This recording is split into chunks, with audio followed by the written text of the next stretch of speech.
हाँ तो हेलो दोस्तों, नमस्कार। कैसे हैं आप लोग? आई होप कि आप लोग अच्छे ही होंगे। तो मैं आपका अंशु कुमार गुप्ता आज मैं लाया एक फिर नया टॉपिक जो कि है इंग्लिश। इंग्लिश में काफी बच्चों का ये मानना होता है कि इंग्लिश में ये जो है टॉपिक रिमूव टू इसका बोर्ड में 2 नंबर के लिए अवश्य पूछता है। और किसी भी एग्जाम, कॉम्पिटेटिव एग्जाम जैसे कि एसएससी वगैरह में भी देते हैं, तो इसमें 2-4 नंबर का अवश्य पूछता है। तो ये किसी भी कॉम्पिटेटिव एग्जाम के लिए ये रिमूव टू का क्वेश्चन अवश्य पूछता है। तो चलो आज हम इसको एकदम जानेंगे विस्तार से। इसके ऊपर 2-3 क्वेश्चन भी करेंगे और कि इसको कैसे सही करते हैं इसके बारे में भी जानेंगे। तो वीडियो को लाइक और चैनल को सब्सक्राइब कर दे। तो चलो अपने टॉपिक पे चलते हैं, एकदम विस्तार से समझेंगे। अगर समझ में आ गया तो एक छोटा सा प्यारा सा कमेंट करिए ताकि हम भी जाने कि आपको समझ में आ गया। तो चलो देखते हैं, लेट्स गो। तो देखो आज का हमारा टॉपिक है रिमूव टू को हटाना। तो आज हम सीखेंगे टू को हटाना, जो बहुत सारे एग्जामों में आता है। क्लास 12 बोर्ड एग्जाम में भी आता है, क्लास 10 बोर्ड एग्जाम में भी आता है। तो आज हम इसको एकदम विस्तार तरीके से जान लेंगे। तो जब टू आया हो, आखिर जब टू आया हो तो उसका बनाने का स्ट्रक्चर क्या होता है, उस सेंटेंस को बनाने का नियम कैसा होता है। तो देखो जान लेते हैं। जब टू आया, टी डबल ओ आया होता है जिस सेंटेंस में, उसका बनाने का नियम क्या होता है। तो देखो क्या होता है नियम। Subject plus is are am was were. देखो इसमें से कोई एक रहेगा, सब्जेक्ट के बाद कोई एक रहेगा, ना तो इज रहे, ना तो आर रहे, ना तो एम रहे, ना तो वाज रहे, नहीं तो वेयर रहे। उसके बाद टू आएगा, क्या रहेगा, वाज वेयर हेल्पिंग वर्ब के बाद टू आएगा। फिर टू के बाद ऑब्जेक्टिव प्लस फिर ये टू आएगा। टी ओ इसमें 2 टू आता है, एक टी डबल ओ आता है और एक टी ओ आता है। उसके बाद ऑब्जेक्टिव के बाद टी ओ आएगा और उसके बाद ऑब्जेक्ट आएगा। तो ये जिसमें टू आता है उसका ये नियम है। और मान लो कि हमको तो टू हटाने वाला नियम भी जानना है, तभी तो हम जानेंगे कि टू आखिर हटेगा कैसे। तो उसको देखो, उसका नियम क्या होता है। जब टू को हटा देते हैं तब सेंटेंस बनाने का नियम। जब टू को हटा देते हैं तब सेंटेंस बनाने का नियम। तो इसका नियम होता है subject plus is are am was were. इसमें भी इज आर एम ये रहेगा, वाज ये रहेगा। उसके बाद देखो क्या आएगा, जैसे ये सो हटाएंगे इसमें, जैसे टू डबल ओ है उसको हटाएंगे तो वहां पे सो लगा देंगे। सो लगाएंगे, सो के बाद फिर ऑब्जेक्टिव आ जाएगा, एडजेक्टिव आ जाएगा। एडजेक्टिव आने के बाद जो ये टी ओ वाला टू है इसको हटाएंगे तो देखो कितना ऐड होता है। जैसे इस टू को हटाएंगे तो देखो इसमें काफी सारे वर्ड ऐड हो जाते हैं। तो देखो उसको हटाने के बाद देखो क्या क्या ऐड होगा। डेट लगेगा, डेट के बाद सब्जेक्ट लगेगा, उसके बाद कैन लगेगा, कैन नॉट कुड नॉट, उसके बाद ऑब्जेक्ट क्या आएगा। जैसे टी और ओ टू को हटाएंगे तो क्या क्या आएगा, डेथ आएगा, सब्जेक्ट आएगा, कैन नॉट आएगा, कुड नॉट आएगा, उसके बाद ऑब्जेक्ट आएगा। तो चलो अब देख लेते हैं कि हटाएंगे तो क्या आएगा। तो देखो जब टू को हटाते हैं तो सो लिखते हैं। जब टी डबल ओ वाला टू आएगा, टी और डबल ओ वाला टू आएगा तो हम वहां पे सो लिखेंगे। क्या लिखेंगे, सो लिखेंगे। फिर जब टी और ओ वाला टू को हटाते हैं तो that plus subject plus can या कुड नॉट लगा देते हैं। क्या, जब टी ओ को हटाते हैं तो that plus subject plus can या कुड को लगा देते हैं, कैन नॉट या कुड नॉट को लगा देते हैं। उसके बाद इज आर एम आता हो, जब इज आर एम आता हो तो सब्जेक्ट में इज आर एम आता हो तो हम कैन नॉट का प्रयोग करते हैं। क्या प्रयोग करते हैं, इज आर एम आया हो तो हम कैन नॉट का प्रयोग करेंगे। और वही वाज वेयर आएगा तो हम किसका प्रयोग करेंगे, कुड नॉट का प्रयोग करेंगे।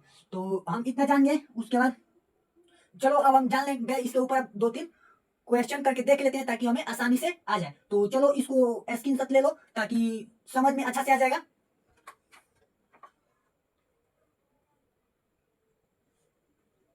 तो चलो अब हम इसको इरेज करके और ये जो 3 क्वेश्चन है इस तीनों क्वेश्चन को करके और आप लोगों को बता देता हूँ कि इसको कैसे सॉल्व किया जाता है। तो अगर समझ में आ रहा हो तो कमेंट में एस कमेंट जरूर करें ताकि हम भी जाने कि आपको समझ में आ रहा है। चलो करो पहले कमेंट, एस और नो में कमेंट करो। तो चलो अब हम इसको इरेज कर लेते हैं।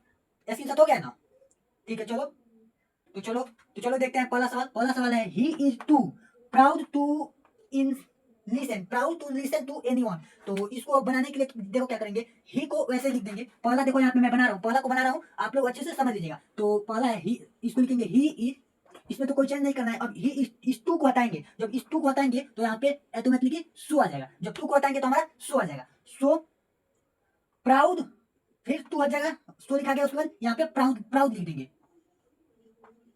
प्राउड लिख देने के बाद देखो इस टू को भी हमको हटाना है, तो इस टू को हटाएंगे तो यहाँ पे दैट लिखेंगे।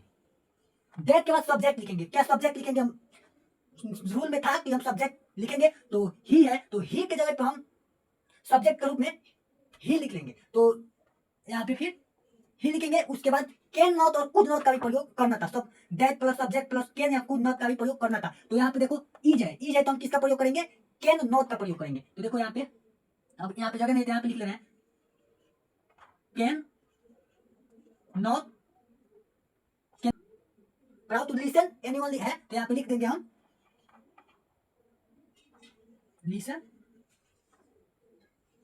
Any one. तो देखो हमारा पहला बन करके तैयार हो गया। देखो ये था हमारा पहला सवाल, he is too proud to listen anyone. तो इसको मैं बना दिया, देखो कितना आसान, he is so proud that he can not listen anyone. तो हमारा पहला बन गया। चलो अब दूसरा हम बनाते हैं, दूसरा भी ऐसे ही बनाएंगे। तो that tree is too high for me to climb. देखो तो जितना है, देखो पहले तो इसको बनाते हैं, दूसरा को बनाते हैं।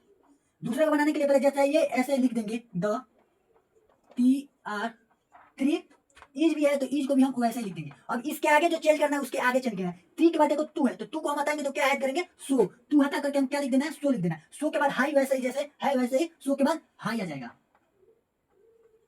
हाई के बाद देखो फॉर मी आया है, फॉर मी टू आया है, फॉर मी टू आया है।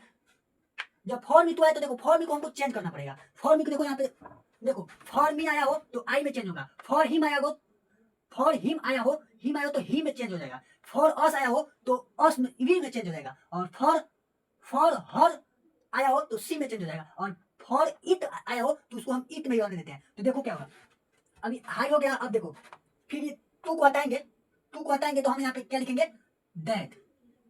दैट लिखने के बाद देखो क्या सब्जेक्ट आता है। तो देखो फॉर मी आया है तो फॉर मी को हमको किसमें चेंज करना है, आई में। तो यहाँ पे सब्जेक्ट हमारा आई हो जाएगा। उसके बाद कैन नॉट और कुड नॉट का प्रयोग करना है। तो देखो इसमें इज है, जब इज है तो इसमें क्या चेंज होगा, कैन नॉट चेंज होगा। देखो यहाँ पे स्मॉल लेटर में आई लिखेंगे तो स्मॉल लेटर में आई हो गया। उसके बाद कैन, उसके बाद नॉट, कैन नॉट, उसके बाद क्या है जो है क्लाइम है, कैन नॉट क्लाइम।